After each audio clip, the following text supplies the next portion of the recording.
Hello. Today, I decided that we should slow down a little bit.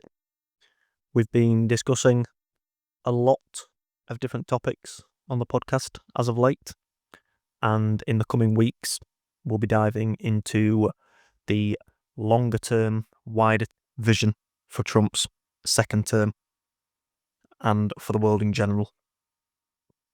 So, today is going to be more of a flashback episode than a discussion on Trump's current endeavours.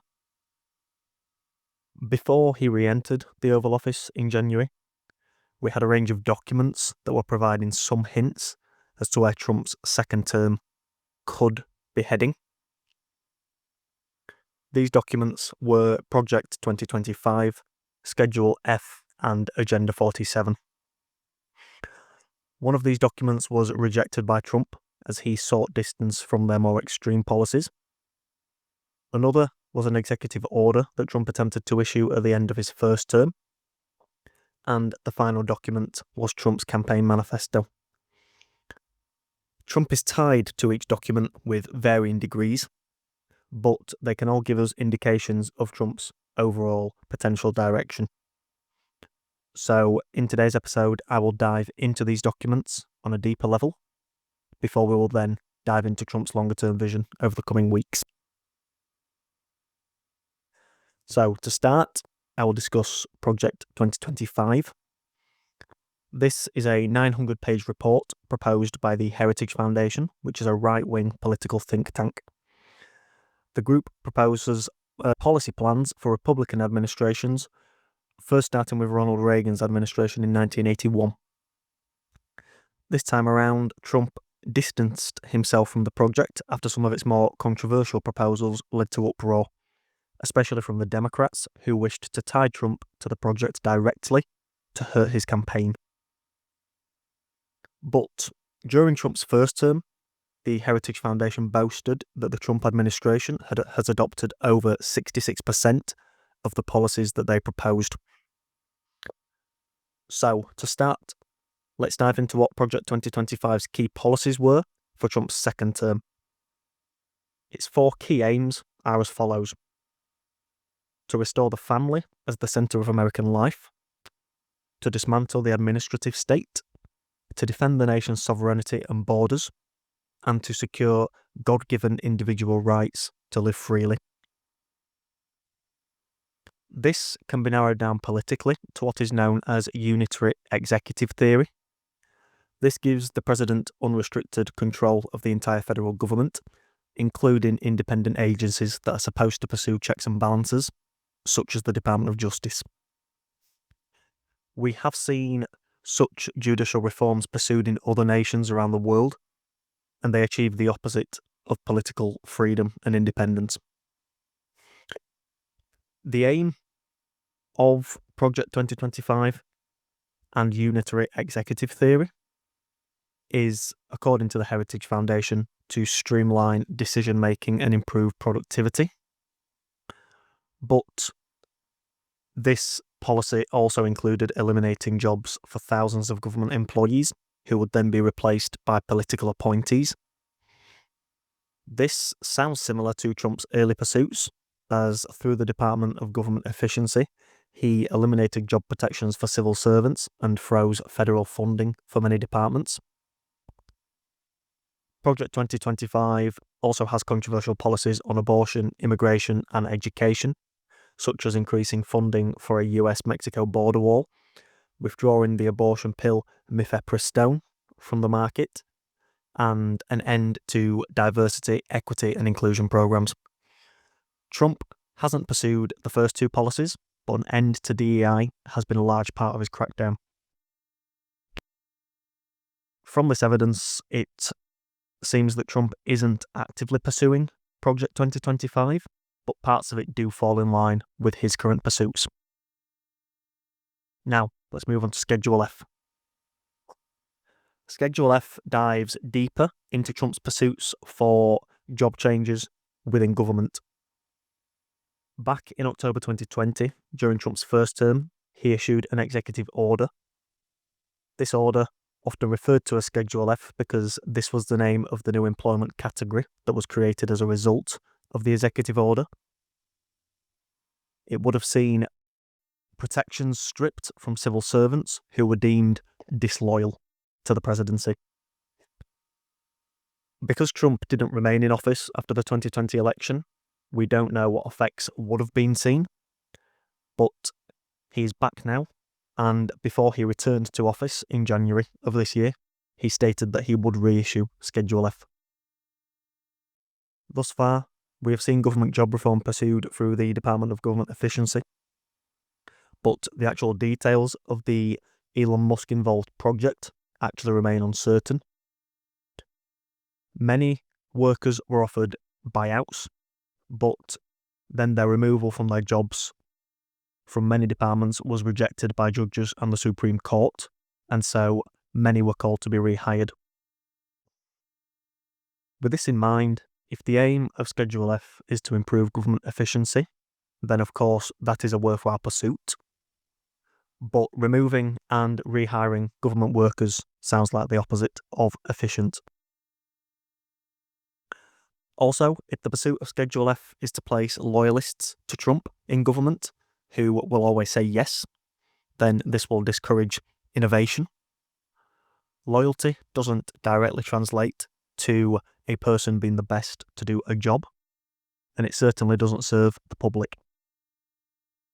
Disagreements are a good thing because they can help everyone grow, but if we're faced with agreement at every turn, a government and its nation could get very comfortable and stagnate and actually start slipping backwards.